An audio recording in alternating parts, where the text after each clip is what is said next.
Cool. Cool. Stream online. Yep. So we have a recording of your deep, sultry voice. Alrighty. Environment. Can you see the classroom? Do what? Can you see the classroom through Google? Just doing the last few Yeah, what's up, guys? Awesome. Alright, so we're gonna grab, there should be a few more people coming in the next couple of minutes. Cool, so I'm gonna see if I can get in front of the camera. Cool. Stream online. Cool. Working. Alright. So we have a recording of your deep, sultry voice. I apologise if it does. Environment. Can you see the classroom? Do what? Can you see the classroom through Google? Just doing the last few Yeah, what's up, guys? Awesome. Alright, so we're gonna grab, there should be a few more people coming in the next couple of minutes. Cool, so I'm gonna see if I can get in front of the camera. I think it did. I heard my voice. So we have a recording of your deep, sultry voice. I apologise if it does. Environment. Can you see the classroom? Do what? Can you see the classroom through Google? Just doing the last few Yeah, what's up, guys? Sorry, Nate. Fixing it. Alright. Okay. I wish it gets on the train. Okay. Fingers crossed. We should be all good. All right. How have you been, man? Pretty good. Chilling. Just working. Awesome. Thanks heaps for doing this on such short notice. Kids are pumped to see people. Yeah. See someone from Riot. Anytime. Do their stuff. Do we have anyone? Do we have anyone else coming? Yeah. All right. Cool. All the other room full of 3D artists are on their way. Cool. How goes things? Yeah, good.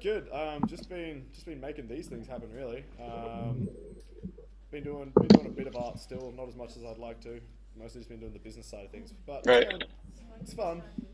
Getting a whole bunch of kids into tech, showing them game stuff, showing them 3D art, and 3D Cool. printing, and web design, and virtual reality. Oh yeah, Are you guys doing Oculus? I'm teaching a virtual reality stream. So we've got Google Cardboard. We've also got a bunch of Rifts, DK1s and DK2s. Yeah. I saw someone putting them on. That's cool. Yeah. So over this event is 10 hours a day, Friday, Saturday, Sunday, and the kids come in with like zero experience for them, like a lot of them, like they've never done anything before, and yeah, we get them like developing in Unity and playing their games in the Rift and doing all that fun stuff. That's really awesome. Yeah. So we get like collaboration between the other classes. So we've got like 3D artists and game developers next door, and we've got 3D printing downstairs. So the artists can either put their stuff into VR or put it in a game. We'll get it 3D printed and all that cool stuff. Awesome. So it looks like, is this most of us? Have you updated the? Awesome. All right, cool. I think we're good to go. So everyone, give a warm welcome to Nate Rogers. Hello. Do that. Awesome. So Nate, do you want to tell us a little bit about yourself to get us started? Sure. My name's Nate. I'm an environment artist at Riot Games. Before that, I was an environment prop artist on WildStar, and that was kind of how I got into the industry, just jumping on that game. Yeah, day-to-day kind of activities or whatever, like work stuff is usually modeling, texturing. Kind of dabble in a little bit of effects and stuff like that, but mainly conceptual and prop making. Awesome. Cool. What I got on screen right now is a little like texture demo of like the sword. It's pretty basic. The program I'm using. If you guys have any questions though, you can feel free to stop me. But yeah, I'm just gonna go at it because it's kind of 30 minutes is not a lot of time. So yeah, Nate's gonna. I'm just gonna go. I don't think I'll finish, but So you're gonna. I'll try and get something done through an entire painting process in half an hour. Yes. All right. And while you're doing that, we're gonna bombard you with questions. Yes, please do. All right, cool. So just so you guys know, I met Nate when I was in Seattle in 2013, I think it was. Yes, 2 years ago. Yeah, for PAX Prime, because he was working on WildStar at the time. And we had fun, went to party together, and talked about games, and yeah, it was good fun. Someone's messaging me. that. Yeah. So what was it? What was the main things? Well, You had a question. yep. Question. Do you want me to talk about my process or anything? Yeah, it's up to you. You can really. So we've got a bunch of questions already. First one over here. What's up? Oh yeah, shoot. What program are you using? This is 3D Code. It's it's kind of an all-around program. A lot of people in the industry use it for pods to make like low poly images. Right now, I'm using it as a painting program. I can paint right on top of the model. Getting down like a really basic texture and just seeing, is it going to read? Is my UVs going to be good? It can as well, so it has like a whole UV program in it. Oopsie daisy. So yeah, I can really like redo my UVs and stuff. You can. It's pretty dope. A lot of people use that. Riot, WildStar, Blizzard, all those big companies. Cool. Yep.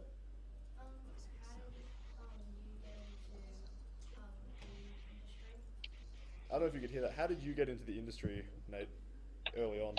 So I went to college for game art and design. That was about a 4-year college. I kind of at the same time, like college can only bring you so far, but you kind of have to go out on your own and go on forums and stuff. So did that in college, and then when I got out of college, a friend hit me up that was working at Carbine Studios. Was like, hey, and for a 3D artist, would you like, you're interested in, of course, I was like, yeah, for sure, yes, I'd love a job. I mean, to be honest, I was about 9 months out of college before I got my job. So it does take time. A lot of companies. You just gotta kind of keep trying. Yeah. Awesome. Any other questions so far? No, cool. Just good to anyway. This sort. So is this an act in LOL, or is this just something you're working on? This is something I just put together last time. Work out. We're gonna see. It's my own creation. Sweet. All right. Is it alright with you if while you're getting into this, I also bring up a little box that has your website on it for the kids so that I can show them some of your other art? Yeah, of course. Awesome. All right. So, has anyone here actually wild stuff? Yeah, a couple people. All right, cool. So, late 2014 or late 2013, I think. When was it? When did last art come out, mate? It was about a year. 15, 14. Cool. All right. And Yeah, sorry. yeah, that's right. It's all nerves, right? It's really hard to hear you, dude. Sorry. Microphone. Gotcha.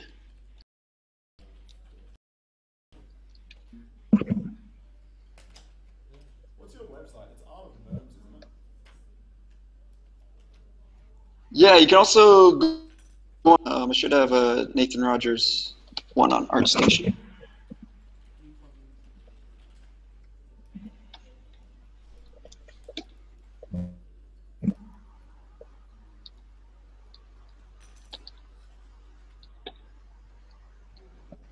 Oh, sweet. So,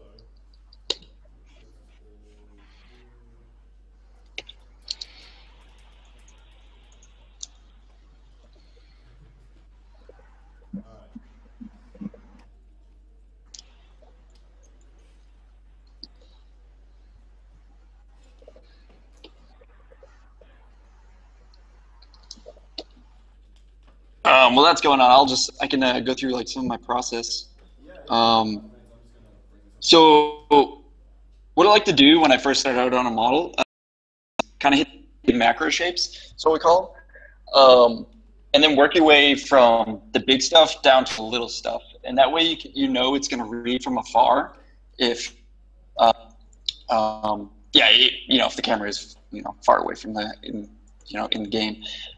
So you'll see me like zoom out and stuff and be like, okay, is this gonna actually read in a character's hand at a mile away or something?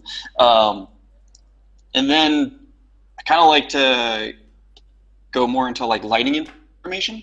And what I mean by that is a lot of hand-painted games usually do like a top-down lighting scheme. So I'll usually start painting like lighting in from the top, and that gets a good like indication of where it's gonna be in the world. Even though like if the game isn't there, like most hand-painted games are full lit or 100% emissive, is what we kind of say. Gives the illusion that there is like an actual lighting system there. So yeah, I'm gonna flick through while he's painting the background there. I'm gonna flick through some of the art, the journey stuff that Nate's done in the past. So we've got with Nate's naming convention, Hairface Guy. We've got World Builder, sweet. I'm pretty sure I was in the Google Hangout when Nate painted this sword actually. That green. Yeah, a lot of those swords were in our little hangouts that we did. Yeah, so I don't jump into them much these days, but we used to do a whole bunch of Google Hangouts because Nate's you're in California somewhere now, right? California, yeah. West Coast. So yeah, we used to do a whole bunch of Google Hangouts where we get a whole bunch of artists in there and we'd all be working away on something and watching what each other does. It was really cool. So this sword here, I think they're bows actually maybe. Nate painted that in the time that I got up from my chair, went to get a drink from the shop, and came back. Like really, really quick. We've got another bunch of swords that Nate painted. Practice. This guy's sweet. I love this guy. It's like it's the one with the squirrel chilling on the egg guy. Wait, the what? The squirrel on the wooden guy. I don't know which one you're looking at. Shah. Let me see. Let me pull up my outstation.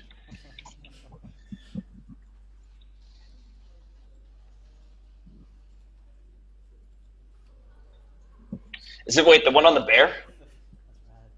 No, Shah. The one with the squirrel and the white warrior, the wooden warrior. It's called Shah. It's who knows who this is? Who knows who that is? Metroid! Mr. Duncan. Who is it? Samus? Yeah, Samus. Metroid. Nate might be a bit of a fan of Samus around. Samus was for a fundraiser called the KKG Project. A lot of like game devs came together to try and raise awareness about cancer. There was a Blizzard artist, but paintings to the games that he loved. It's some pretty cool stuff in there. Yeah, I'll look it up. This one's probably my favorite piece that you've done. It's like a little. I don't even know what the animal is, but he's holding the leaf and he's like thinking about how it's a present. Is that it's called present Duda. Present Duda. Yeah, he's like, here, I got you. Thank you, leaf. I'm gonna try and find your art of Merm so I can show them some of the wild star stuff you worked on as well. Oh yeah, for sure.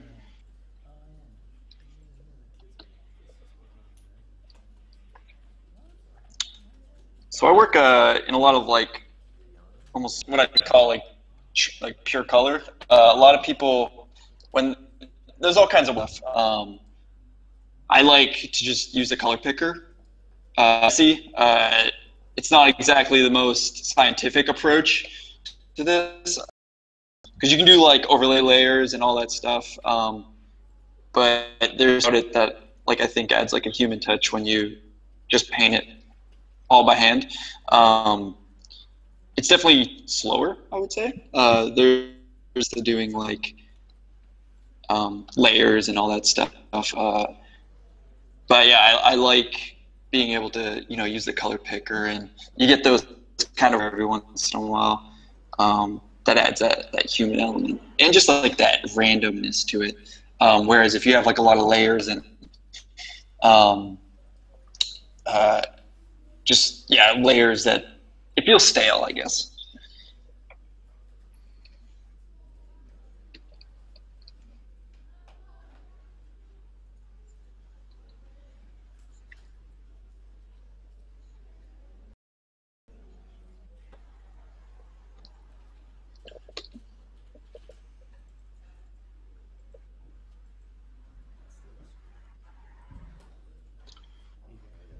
A lot of times I don't like. I'm not afraid to like make mistakes. I try not to undo as much because you kind of get those like happy accidents. Just those random colors. Uh, adds to it. It adds kind of like character. Yeah. So, just looking at this. Alright, so guys, is Nate's. Where's my mouse gone? So yeah, so this is some of the stuff that Nate painted. Did you model as well, or were you just texture artist on most of these props? You modeled them as well, didn't Oh, you? model texture. I do a little bit, very very small, like doors opening and stuff like that. Like nothing crazy. Yeah, so Um, yeah, and some effects. yeah, so we've got this is one of the bandit ships. So it was bandits were like one of the factions essentially. Really cool models. The crafting tables were actually like probably one of the more used. Whenever you need to go level up, go to this thing. So you have to go and work on Nate's housing props and things in the game. And as far as I'm concerned, Wildstar best player housing in any game I've ever played.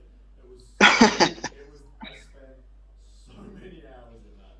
Um, more just kind of props, some of the Dominion military stuff. So Dominion were one of the kind of factions. It was one of the what was it? There was Dominion and what's the other one? Yes. Anyways, yes, we've got a drop pod. Cool little paintings. Can you guys see that, or do you want me to make it bigger? Yeah, we can see. Cool. Looks really cool. More furniture. At one point, I'm pretty sure my player house in Wildstar was filled entirely with Nate's art. It was like Nate was my senpai. Random do stuff that would have been in some of like the waspy like areas, kind of the honeybee. There you go, honeybee. Some of the GUI stuff, the UI. So the stuff that Guy was talking about yesterday. This type of stuff. So Nate would have actually painted and modeled these. So he would have made some planes and some spheres, like quite basic geometry, but then painted all over it. You see down here in the corner how it kind of goes together and makes a loading screen. Again, just kind of more props and assets, bits and doodads, miscellaneous things. Everything from bear traps to Rocket IV launch. trips, toast. I've I made that for someone's birthday. the toast. He liked toast. Yeah, he liked toast, and then he hid it all around the game.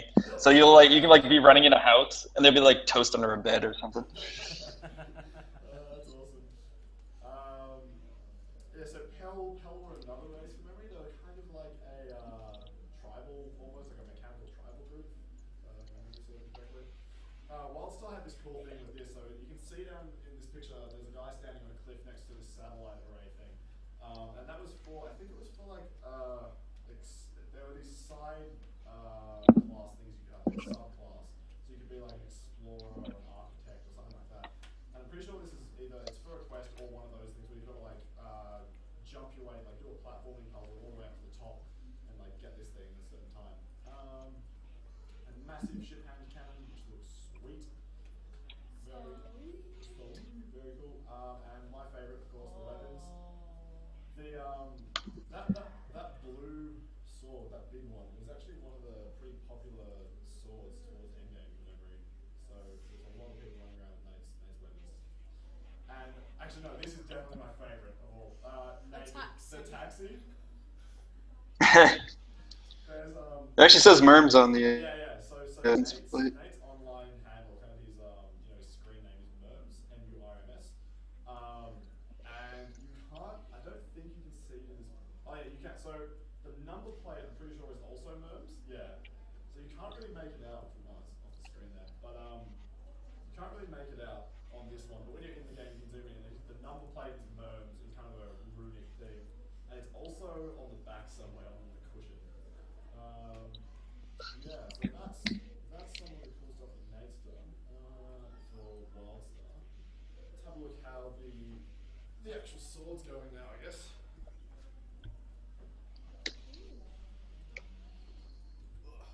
That's looking sweet. Thanks, dude. Very cute. Yeah, it's a little. I don't have my like brushes. This is a little hard. I feel like I'm painting with. Try and get this looking good. Is there any questions people have for like game industry type of stuff? Do you guys want to know Art questions? Yeah? and or anything like that? I guess.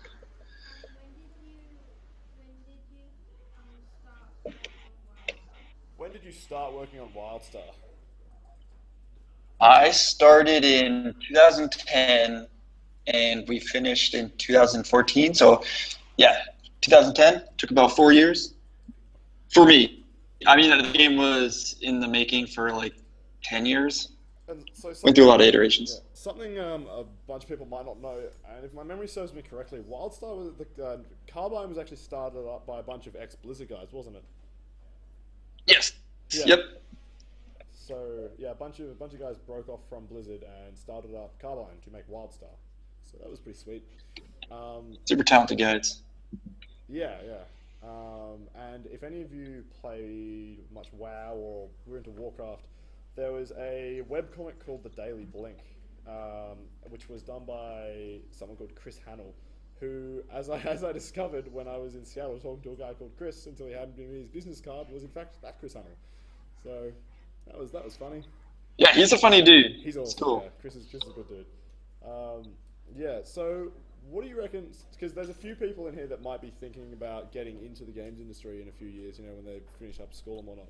What's your experience been? I mean, I'm sure it's much like mine, where it can be hard work, but it's also amazing. Did you have any kind of words of wisdom or your opinion on the industry?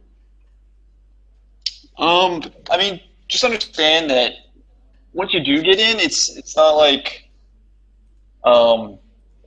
it's still work. Like it's really enjoyable, but you'll have really good days and you'll have really bad days, and it's kind of, you learn over time. It's really a passion thing. Yeah. So that was like a big thing for me, was like learning that, because when you get the job, you're like, oh, the gates open, you're like, oh, I'm set for life type of thing. But it's really hard. Making games is really hard. So just be aware that there is crunch. Sometimes you're at the office for like 12 hours a day for like 3. But then you work with some of the best people in the world at their craft, and that's really enjoyable and rewarding. So there's good and bad, I guess. It's not like a golden ticket once you get in. Yeah. Yeah, I was saying. Does that make sense? It's the type of industry that if you love what you do, it's great. But because you get the opportunities, like for example, when we were at PAX, like that was so much fun. I had an absolute blast. Yes. But like that's one end of the spectrum. But yeah, the other end, like Nate mentioned, there is crunch, and there are times. Nice sword. Yeah, there are times when you'll be 100 hours a week. So it happens, but it's just kind of part of the whole process of creating this. Yeah. You're essentially your video game child and putting it out into the world. Yeah. Yeah, so it's the nature of the beast too. But I mean, like, you go through this, like, even crunch mode though, it can be fun in its own regard. Like, you're with this team of people who need to get this like one thing out the door time, and you're all in it together, and you kind of bond through this whole thing. It's like kind of what you guys are going to go through like right now. It's like 10 hours a day, with these people, you're going to have these really good bonding experiences, and you're going to get to know each other really well. And that's like a really benefit of crunching, is like work together. Yeah. I don't know. It's kind of cool. So tell us a bit about working at Riot.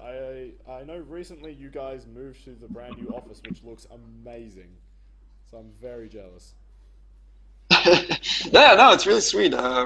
Riot is pretty awesome. They really they what I like about them is the employees. And that's super smart because when both company and employee are kind of aligned, you can make something really awesome. They feel good about what they're doing, and we feel good about what we're doing, and they really enable us to become. So, right, it's really dope in that aspect. Yeah, yeah. I think I looked it up earlier because I wasn't sure about the numbers, but I'm pretty sure League of Legends has something like 67 million unique players a month. I guess so. I don't know. Like, I'm not sure. Like, It's I something huge. Yeah.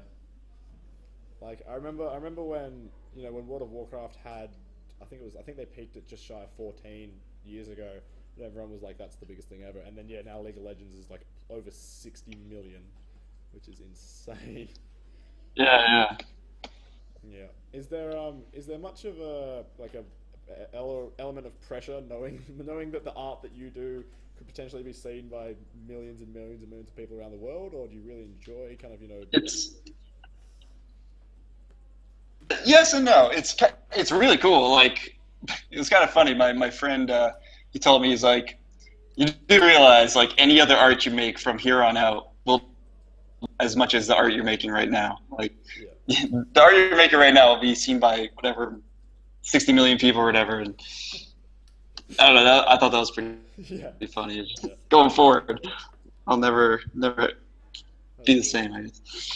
Yeah. But yeah, it's one of those things I do try and take serious, and like a lot of players are invested in the game, and so we try and make it as best as possible. Yeah. No, it's pretty sweet. Yeah. It must be like a really cool, like, it must feel almost like a bit of an honor to be, there are these people that spend Oh, absolutely. as much of their like living life as they can playing this game that they enjoy so much that you have a part of, like, you are directly affecting their enjoyment, like you are helping them play that game essentially. Exactly. Yeah. Yeah, so that's awesome.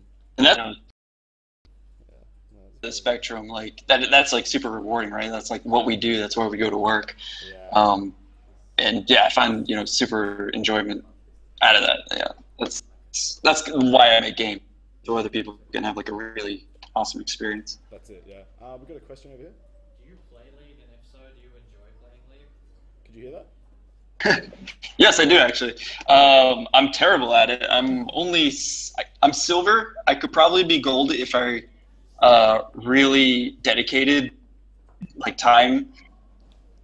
But at the same time, like, I gotta get better at my craft as well. Like, I gotta stay up with art, and I'd love to get better at the game. I'm just super swamped by trying to just level myself up as well in art.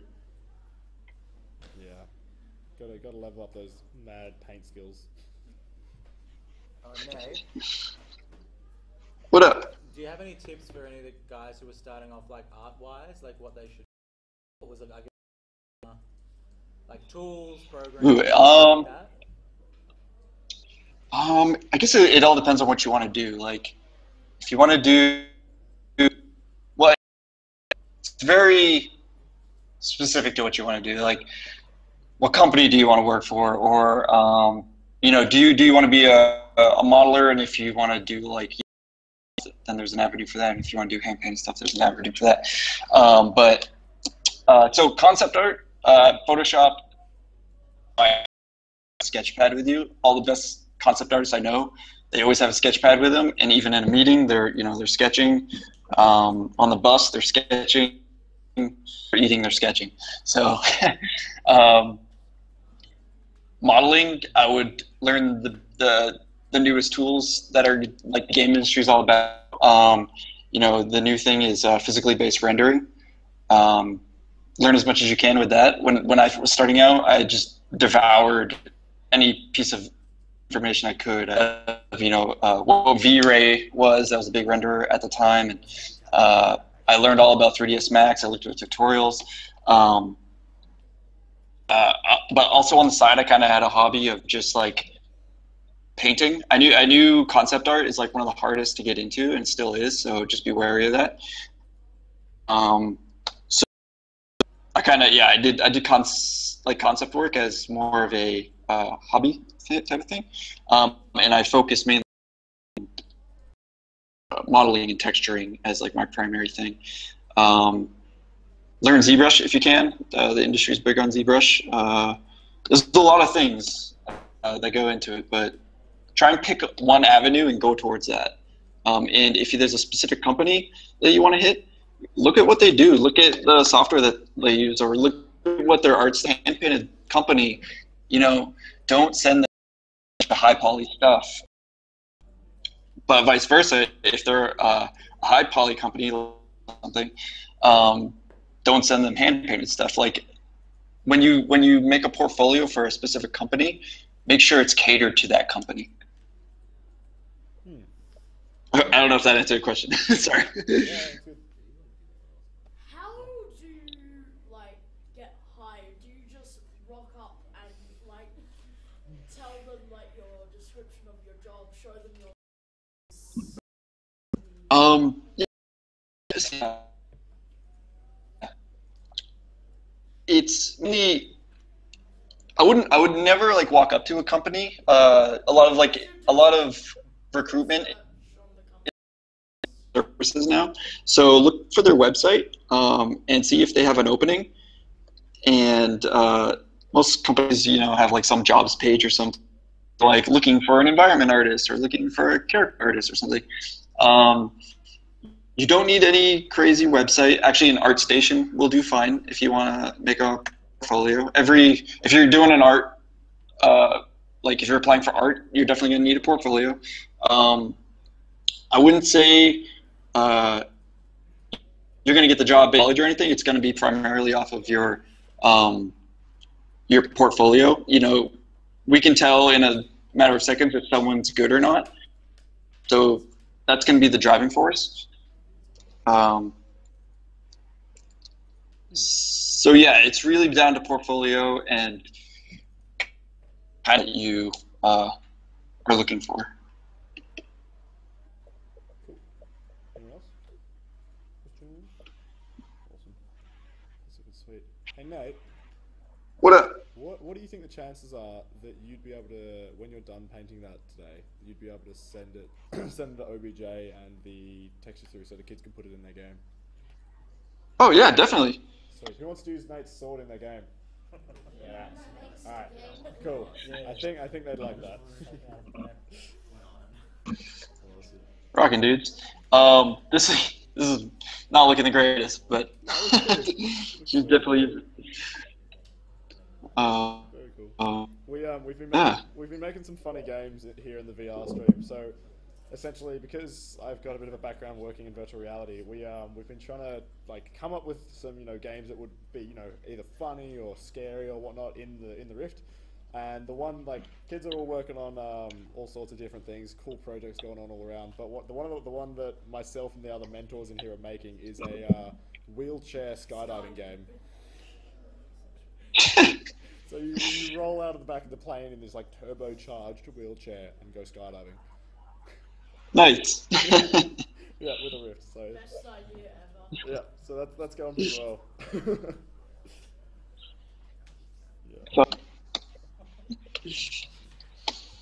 Very cool. What do you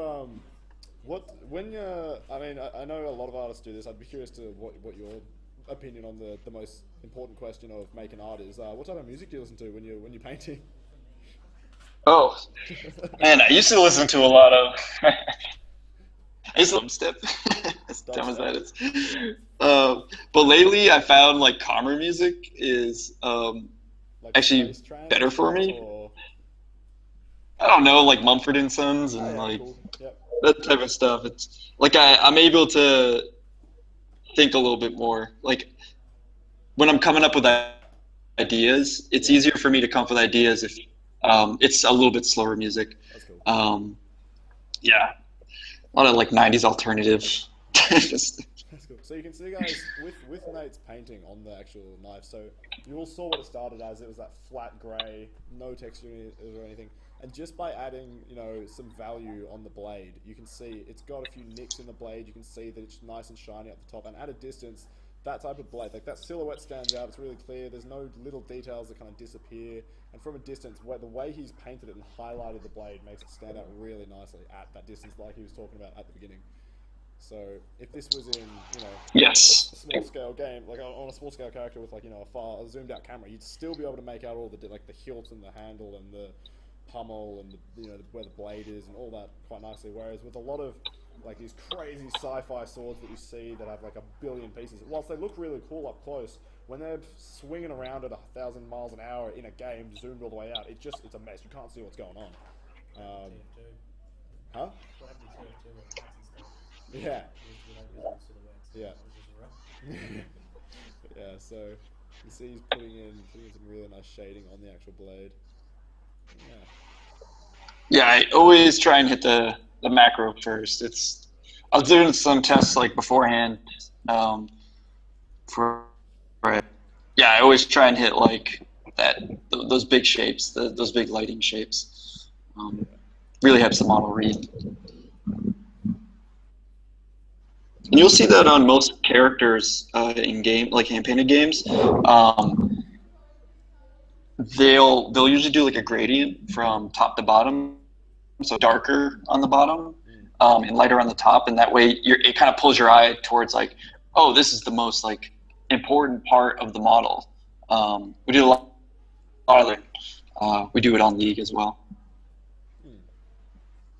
I saw when I was looking at some of the photos for the new Riot headquarters, some pretty cool new looking facilities you got there. Like, because apparently Riot is massive on fitness. So I noticed in what looked like one of the meeting rooms, there was whiteboards all over it. There's like a coffee table and some couches, but there's just a boxing bag just over in the corner. Oh yeah, for I think that's actually Vi. That's what? I think that's Vi's room. It's Vi's room. So oh, okay. One of the meeting rooms towards the characters that they're named after. So like Corky has like a bunch of like airplane parts, and like Vi has like her punching. That's very cool. Yeah, it's pretty neat. Is there a meeting room for every character? Is that what you're saying? I'm not sure. I can't speak to that. I don't know. There's a lot. Yeah, it looks like a really, really nice building because like the interior photos, like because you can tell kind of what the QA desks are and what the dev desks are. So all the crazy lighting setups and the bilge water in. Cool. Hello? Yep. Can you hear me? Oh, there we go. Yeah. Cool. We're happy for you to keep going if you want. It has been 40 minutes, so if you wanna bail, you're more than welcome to.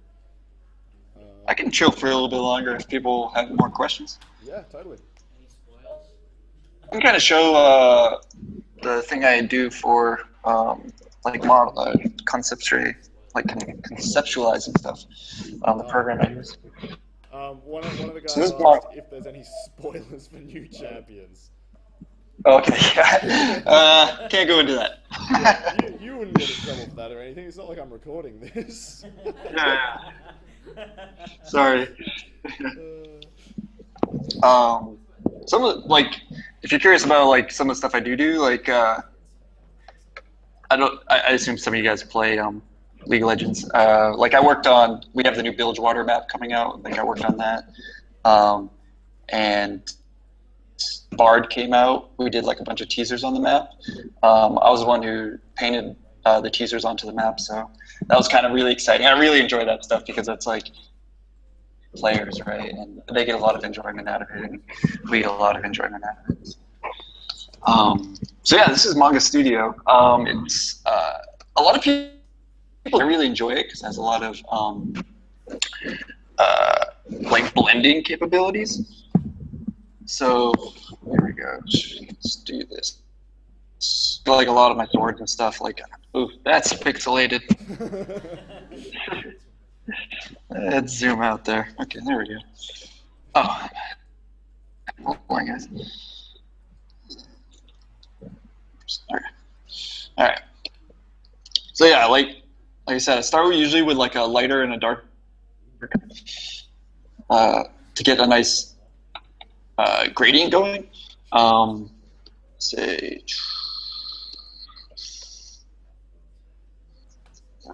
then let's get some more like saturation in there.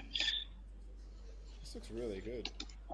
The program. Yeah, and then like what I can do, okay, you know, from the shape, and I'll try and get something I like, and immediately you get like something that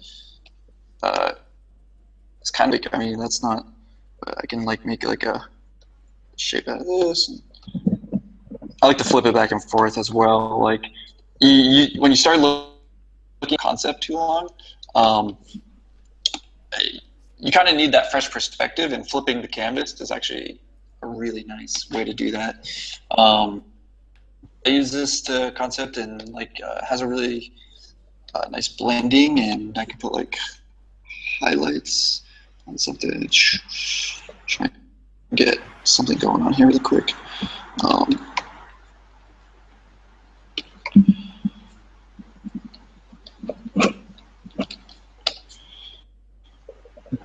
The only problem with this program though is like it doesn't have the capabilities of Photoshop, like a lot of like layer blending and stuff. But I'll just throw something into Photoshop if it needs that type of work. Sure. So Yeah. you can see just by using like actual values. So even if Nate was doing this in grayscale, like black and white, it would still look like he'd still have that gradient going up. He'd still have the same values. It would still, all the shapes would still pop the same amount. So you can see just by throwing in some like basic shapes and knowing like how to, like a proper use of value and lighting, he's already got some cool shapes coming out. Oh, okay. I'm just gonna try and let's merge this down. Oh my gosh.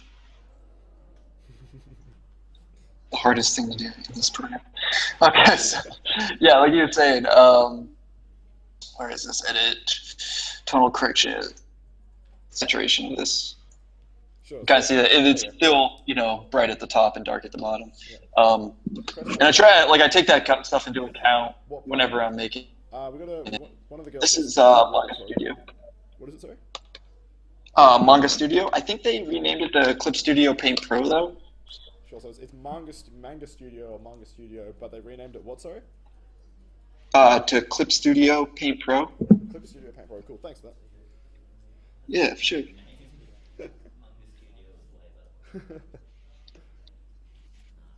No, it's got really nice brush blending. And like, yeah, and like some of the pens and stuff have like really nice tapers, so you can get like, I don't know, just like really cool shapes out of this. You know, like a sword already starts like coming out, right? Like, Yeah. maybe we could make something out of this or something.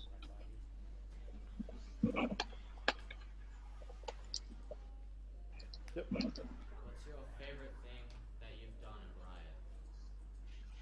Riot? Favorite thing. I did really like making the bard stuff. That was actually really cool. Just working on Summoner's Rift, I think, is really, really enjoyable. I was able to help the team. Like, I came in at the end when they were finishing up the update to Summoner's Rift. So working with that team and just learning a lot from that. Really talented dudes. Yeah, just like it's cool to be able to work on something that a lot of people enjoy. You know, kind of that place. It's really hard to like, you know, name one specific thing. Yeah. Cool. Yeah, no, it's good. Thanks. Does that answer it? Sorry. Working on the bar stuff and Summoner's Rift. Yeah. Cool. Yeah. Working on Bilgewater was pretty cool too. Yeah. That was a huge collaboration of like a lot of artists, like what's the look of Bilgewater, etc. That was really cool. The Bilgewater, I'm assuming is that room at Riot, the Bilgewater Inn. Is that what I think it is? Oh, the Bilgewater Brew? Yeah. Yeah, it's like a coffee shop. That's awesome. That's so cool. Yeah, it's pretty cool. Very cool. Yeah, it's pretty cool, right? They, like I said, they invest in their employee. Really Yeah. cool company. Yeah. So you can see here. So Nate's currently adding a few highlights onto the blade just to really make that lighting pop. So as soon as you start adding highlights, you can really kind of it really adds to the depth, and you can really see kind of where the edges are and what he's emphasizing on the actual texture. And even when he's highlighting things, so see how he's highlighting down the bottom, even though he's putting highlights down there, the highlights up the top are still far, far brighter because he's still following that gradient. Yes.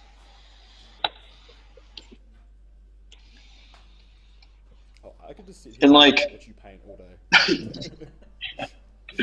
um, it really comes down to like a couple basic layers. You kind of have your base, so you have like something, whatever, and then you have like your shadows, like whatever, and then you have like your highlights. Come on, highlights. Yeah. And you start just getting forms that pop.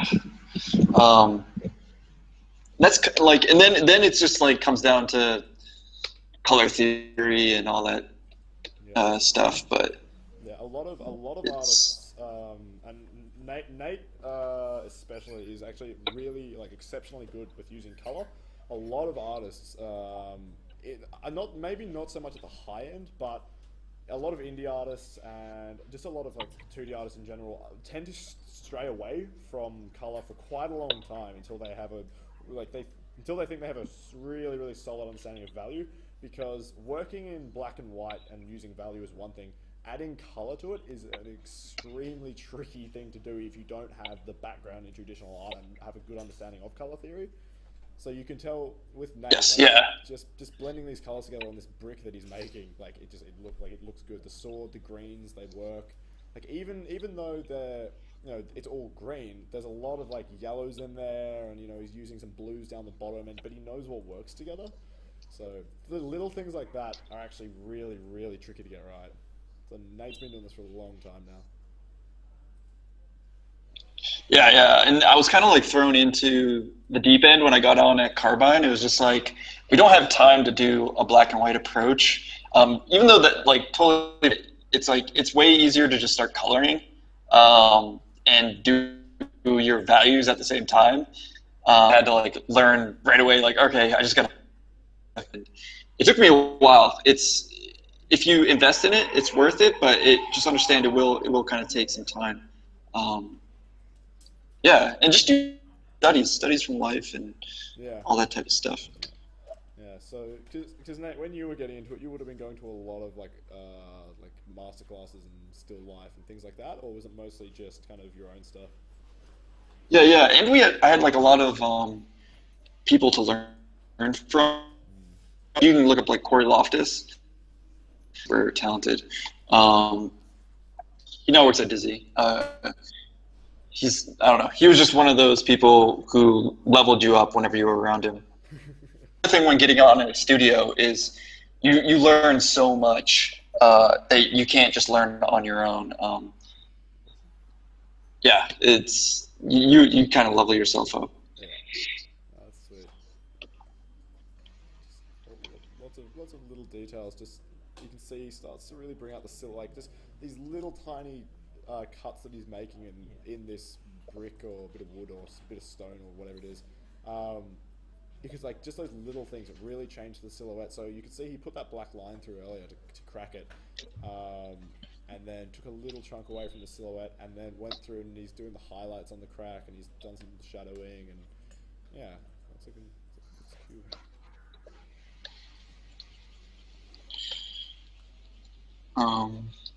Yeah, does anybody have any questions? Just curious. Yeah, question? Back. What's your favorite thing you've made? What's your favorite thing you've made ever? Oh, I kind of like. Toast. It's actually one of my painting. Yeah, I like the O Sci-Fi on my art station. Which I don't know one? if you have that. It's the dude with the sword and the chick I'll go have a look. giving her a cigarette.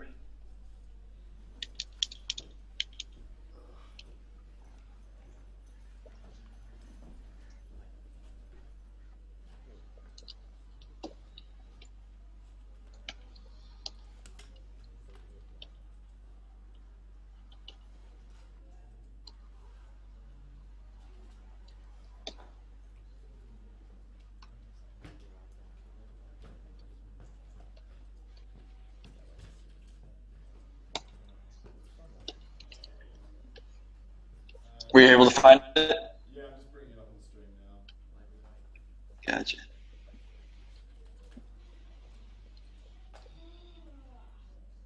Yeah, so this one here, guys. So it's some sweet kind of punk chick and almost like a cyberpunk warrior or something. Cybermancer, yeah. I'm not sure why I like this. It has a lot of attitude, I guess. So I kind of like that. Like some of my favorite artists are like from the Gorillas. That dude has like a lot of really cool character in his art. Then the chick who did Brink, Laurel Austin. She's super good. That kind of stuff like inspires my art. That's another thing. Like look to other artists to like do what they do, and then trying to like incorporate it into your stuff. You'll kind of learn faster that way as well. Yeah, he's good, right? You've definitely got some fans in the room. Some fans.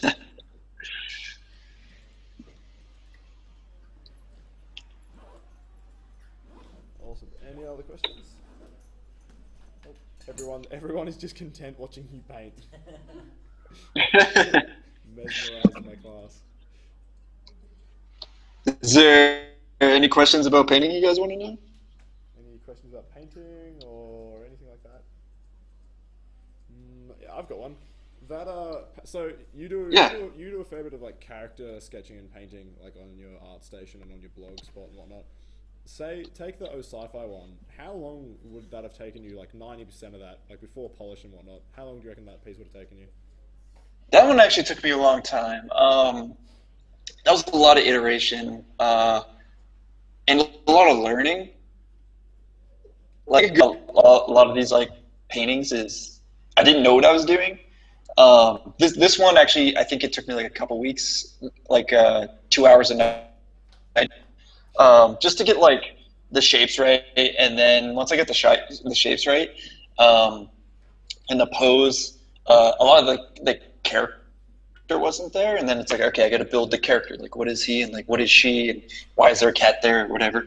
And then once I get that right, and then once I get that right, actually render it out, and the rendering takes time. And then like, where's my light source? And then I render it in one light source and it looks kind of bad, and then I render it in another light source.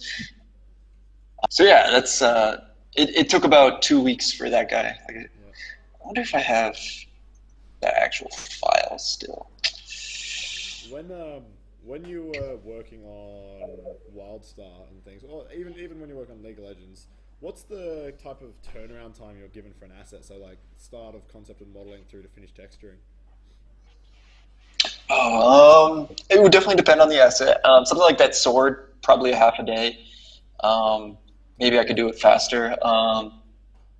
Yeah, it depends on like how much screen time it's gonna get. Sure. If it's off in the like distance, nobody's gonna care about it. Nobody's gonna pay attention to it. So I kind of have to on my own gauge how much time Sure.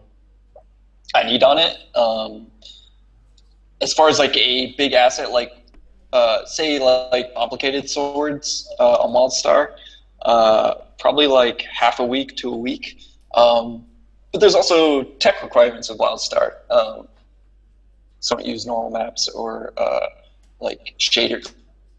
Like a lot of it's just straight up hand painted. And on WildStar we use normal maps, shaders. Once you start adding tech in, you start adding more time onto the asset. Because bugs happen, like visual stuff that you just don't expect. So say I think like for the taxi, that was probably like a 2 week type of thing. Yeah. Most characters get like 2 weeks. Yeah, it's cool. With the taxi, like it's you might think it's just a vehicle that Nate had to paint, but the thing is that vehicle is probably one of the most viewed props in the game. Every time you took like a flight path or you wanted to fly from one point to another, you were in that taxi. So it was you saw it a lot. And what does like for that too. I was like, I knew that everyone's gonna use it. I was like, I want to make that. Give me it. Yeah, and the thing that just really made it is that, like, it kind of it almost lost its charm towards the end, but in the game, the taxi driver is this robot who's just this really jaded, Oh man, he wouldn't cynical, stop. like crazy robot with this the best Yeah. dialogue. I remember he had a bug where he wouldn't stop talking. It was just like the most ever. Uh, sweet. Huh? Yeah, yeah. Very cool. I had a question, just don't think what it was.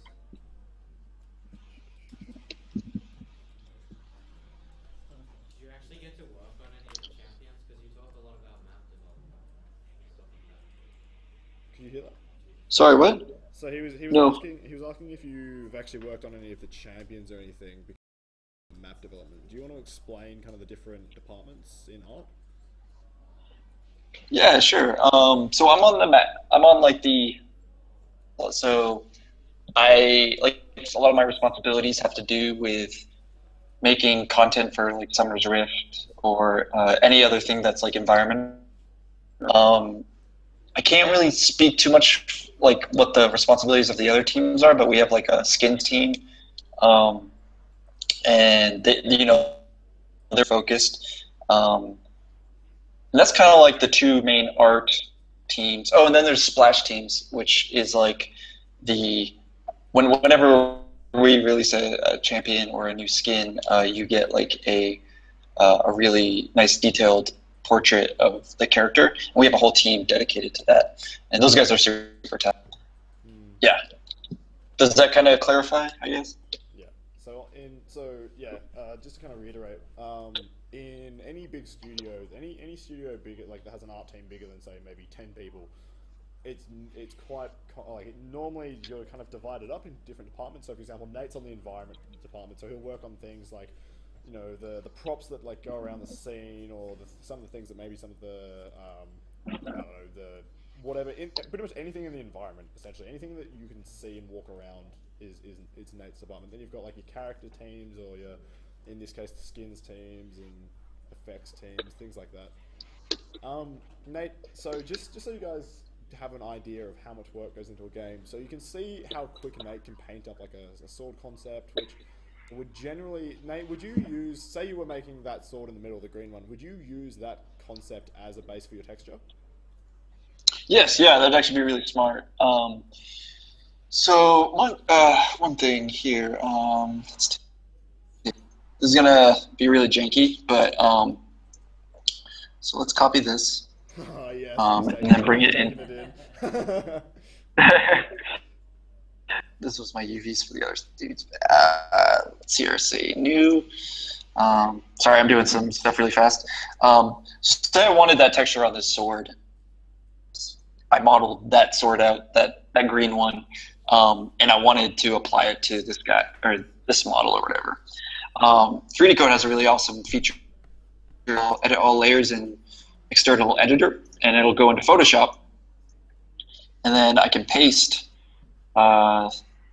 this dude. I gotta get my keyboard.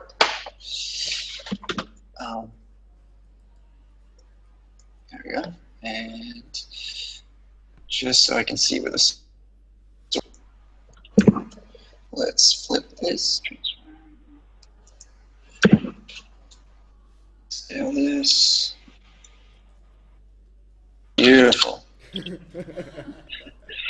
All right, so say that's what I want. So then I can actually save this. I just control save and pop it right on there.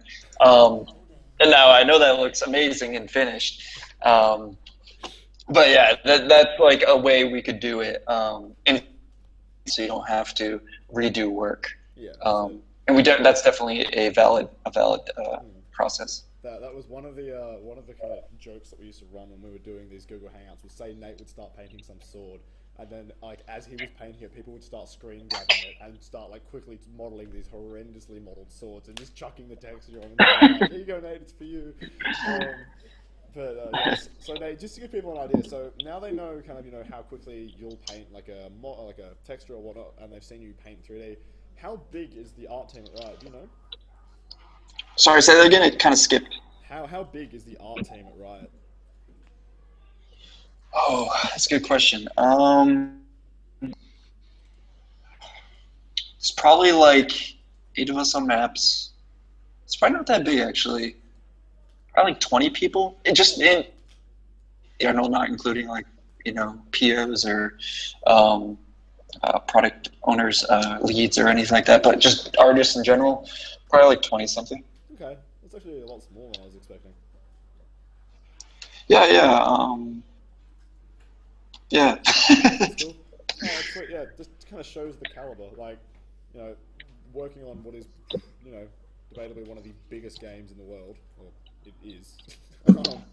And Nate is one of the few artists that works on it, which is pretty awesome. Also opening the concept art team for Riot at the moment. Apparently, well, someone just googled. Apparently, there's openings for artists on the concept team at Riot. So Definitely apply. I mean, there's always a shot, right? Like you got to take it sometime. yeah. Um, And a lot of companies.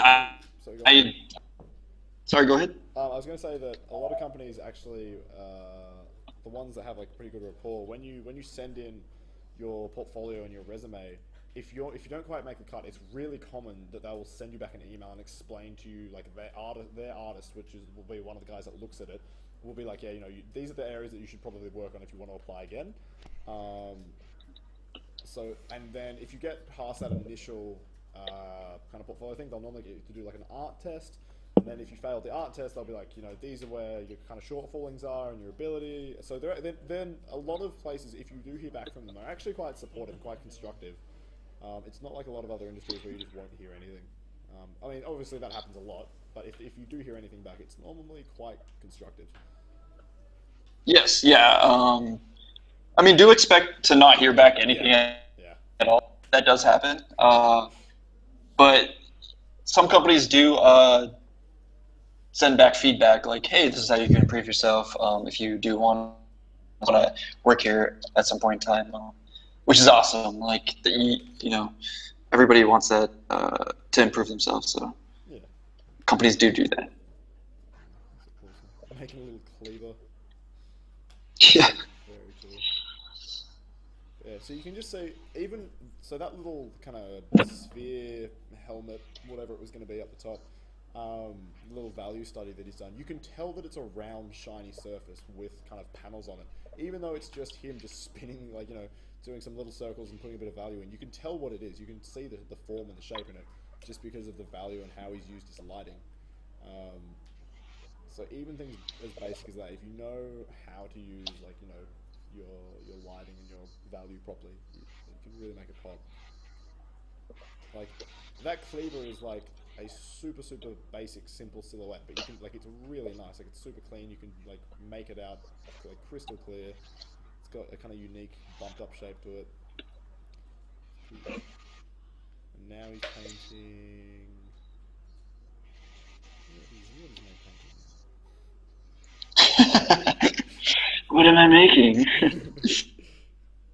was gonna try and do like some lava pit type of scenario. I don't know how well this is gonna work out. This is half of my process. Is like, I wonder if this is how I should do this. Like, and then like a lot of it's like a lot of it's just trying to figure out a good process, and then when I learn, like, all right, that wasn't a good process, but maybe this is a good process. And then I'll take the other approach. Sometimes there's never like a straightforward answer. That's kind of another thing I've learned just in the time. Is you kind of just have to take leaps. If it works or not. You've got, I think they might be just off our camera, but there's a few people, namely my partner, that is amazed with your artwork. It's amazing, I love it. Thank you. Yeah, already I can tell this lava's not. It's not lava. So I think at this point, like, Now that I don't know what it would look like, I would probably get like reference or something, Yeah. and start doing it that way. Yeah. I think lava is a lot more like amazing, Intricate. I would say, in certain areas. Yeah, lava's a tricky one actually. Yeah. Then it's like, do I make it look like honey? Because then I can start yellows or something. I don't know. Do you know the artist Tiffany someone from Blizzard? Tiffany. Wait. What's the name? It's like Tiffany or Fanny something from Blizzard. She's on the environment team. She did all the. She was the lady that essentially convinced Blizz that starting their textures in ZBrush and like using it as like doing a full sculpt and then using it as a 2D starting point was like. Oh yeah, no, I think I saw the poly count thing on that. Yeah, That was really impressive. Yeah, that was unreal. So essentially, what she did, guys, was she used a 3D sculpting program and say she was doing some things like some really like heavy ironclad windows and things. So she went through, she sculpted these kind of cartoony but very detailed windows in 3D, and then essentially screen capped it and took it into Photoshop and used that with all that kind of depth and that value that she'd sculpted in, and used it for a 2D texture. So when she finished the texture, it had all of that really beautiful like sculpted detail into it, and yeah, it looked awesome. Yeah, I think that's a new pipeline or process that I think will start taking off more because being able to iterate in ZBrush is so fast nowadays. Yeah, it's nice. And then do it the old way, it just takes so much longer. Where like you could see how long it was taking me to like just like hand paint something. Like run like in ZBrush sculpt it out and then run a few processes that do all your edge highlights and all your shadows and all your ambient occlusion. Like that saves you so much time. So I think that process is actually really dope.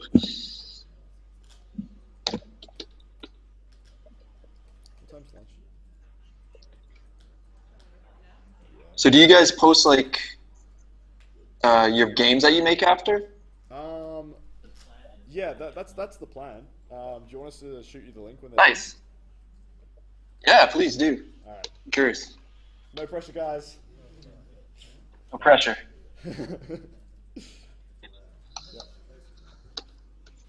Yeah, I'll put this straight. Yeah, but yeah, no, that's fine. Yep. So it is getting pretty late here. I think I'll probably cut it if you don't mind. What was that, sorry, James? Cool. Cool. Yeah, I'll send that stuff through. Yeah, thanks heaps for joining us, Nate. That's fantastic. No mate. problem. Yeah, are you able to Yeah, anytime. send the OBJ and the texture for that sword, and we'll get it in a bunch of games. Yeah, I can send it to you after this. Awesome, cool. Thanks heaps for joining us, Nate. That was awesome, dude. No problem. Good luck, guys. Nope. Awesome. Alrighty, we're done. Bye. Hey, guys. Been